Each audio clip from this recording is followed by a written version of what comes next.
Mga kababayan, magandang hapon po ng Martes. Ngayon ho ay meron tayong urgent na update sa lagay ho ng ating panahon. Meron po tayong tropical depression po na minomonitor dito po sa may bandang silangan po ng Mindanao. At yung dalawang low pressure area po na ating minomonitor ay nasa red warning po o nasa high chance ng kategory para ma-develop po bilang tropical depression. Bagamat ngayong araw po na medyo mainit ang panahon natin, hindi ibig sabihin na wala na po ang habagat, no? Nandyan pa rin ang epekto ng habagat sa southwest monsoon, kaya inaasahan pa rin ang mga pag-ulan ngayong hapon hanggang sa gabi. Alamin natin lahat ng mga detalye, pero palike at i-share nyo ang ating update para mas marami ho ang makapanood. Ngayon alamin natin, no? Bagamat humihina ng konti ang habagat, no, nawawala yung bugso niya, pero delikado naman tayo sa panibagong tropical depression at itong dalawang LPA malapit na rin po maging isang ganap na bagyo. Kapag naging bagyong isa sa dalawang LPA na yan, ito po, no, may kanluran ng Luzon dito sa area na yan, ay tatawagin hong bagyong Neneng. Ito po ang mangyayari ngayon. Ito pong tropical depression sa may silangan po ng Mindanao. Actually, medyo malayo yan. Wala naman direktang epekto sa ating landmass, pero posibleng hatakin ito ang habagat o southwest monsoon. Meron pong lokasyon na 3,160 kilometers east of northeastern Mindanao. Yan po ay nagtataglay ng hangin ng 45 km per hour at merong bugso na umabot sa 55 km per hour.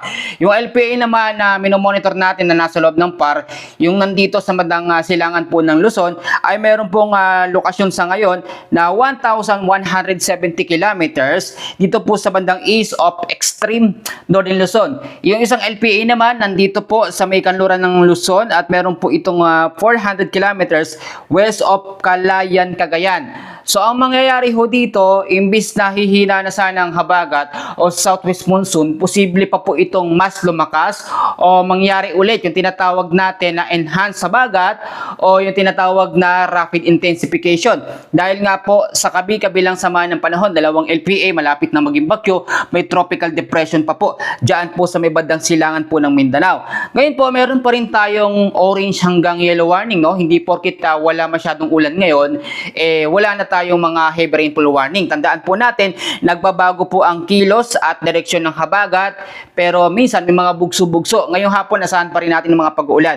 So, ito po, no, alamin pa rin natin ngayong hapon hanggang bukas ho ng hapon, Miyerkules, 100 to 200 mm sa dami ng pag-uulan pa rin ng ating aasahan diyan po sa Zambales, Bataan, Cavite, at Occidental Mindoro. At meron naman tayong yellow warning na merong 50 to 100 mm sa dami ng pag-uulan ho sa area ho ng Metro Manila, sa may La Union, sa may Benguet, kasama ang Pangasinan, ang Ilocos, Sur, Abra, Tarlac, Pampanga, kasama ho ang Bulacan, Nueva Ecija, Laguna, Rizal, Oriental, Mindoro at Antique. So, same scenario, 50 to 100 mm na dami ng pag-uulan pa rin po sa Wednesday ng hapon hanggang sa Thursday ng hapon. Ang habagat po, no, nakikita natin na ito ay nagiging mas malakas pa, no, sa tinatawag natin na mga tropical depression o mahinang category ho ng bagyo. Kaya nga marami nagtatanong kung kailan mawawala ang habagat, kung kailan ito hihina, no? Ang habagat po kasi normally nagsisimula talaga yan June hanggang sa September. So August pa lamang po tayo ngayon, expect pa natin may isang buwan pa. Pero hindi naman po all the time ng June hanggang September sobra po mararamdaman o mararanasan ng habagat. Tumihina naman yan. O yung tinatawag ko natin ng monsoon break. Ang monsoon break nangyayari ho yan kapag wala hong bagyo o low pressure area na magpapalakas sa habagat. Kasi meron tayong apat na dahilan kung bakit nangyayari yung bugso ng habagat o biglang lumalakas ang habagat. Unang-una dahil sa mga bagyo. Pangalawa dahil sa LPA. Pangatlo dahil sa pagbabago ng direksyon ng habagat. Ngayon medyo nagbago ang direksyon ng hangin ng habagat, no? Hindi kasi yan steady lamang, no?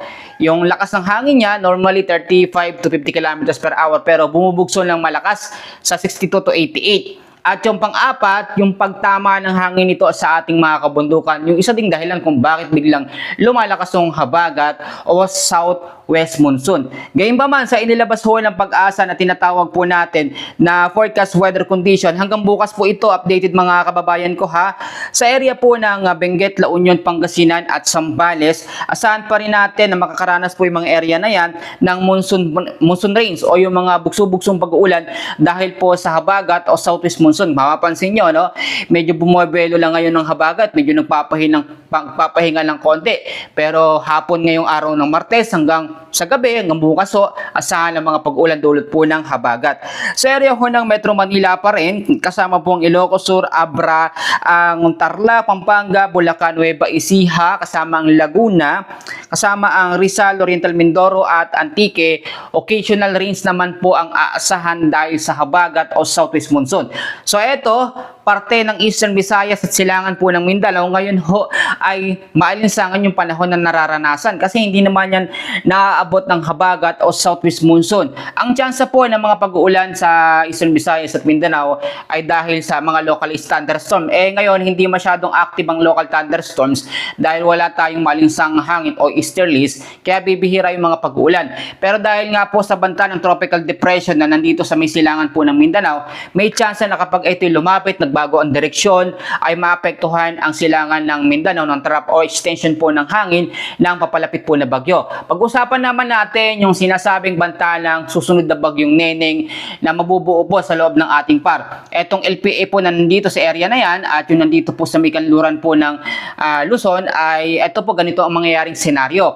Kapag unang nabuo itong LPA na yan, nasa red warning na to, nasa high chance na, ay sasama siya doon po sa tinatawag na monsoon trap o sa pinakadireksyon po ng habagat. So, ang maaapektuhan kapag dito ang unang nabuo ang bagyo, extreme northern Luzon. Kapag una naman nabuo yung LPA dito sa may kanluran po ng Luzon, ang mangyayari ito, domina naman niya ang hangin po ng habagat dito sa area na yan at maihigop niya itong isang LPA. So, hindi pa pwedeng sabay parehas na mabuo, isa lang ang mabubuo bilang tropical depression o bagyo Neneng and then hahatakin o higupin lamang po yung isa. So ngayong hapon, i-enjoy natin kahit paano maganda ang panahon pero wag pa rin ho tayong maging kampante. At inaasahan bukas, hindi kagaya ng panahon ngayon, medyo may mga pag-uulan pa rin po sa umaga, lalo na ho sa hapon at sa gabi. Yan muna ang latest na update natin. Ako po muli si Kuya Francis. Ako'y humihingi ng pasensya dahil medyo late ang ating update. No? Panghapon kasi natin ito at ako'y nagpapasalamat sa mga solid po na sumusubaybay sa aming weather channel. Maraming salamat at God bless po sa inyong lahat.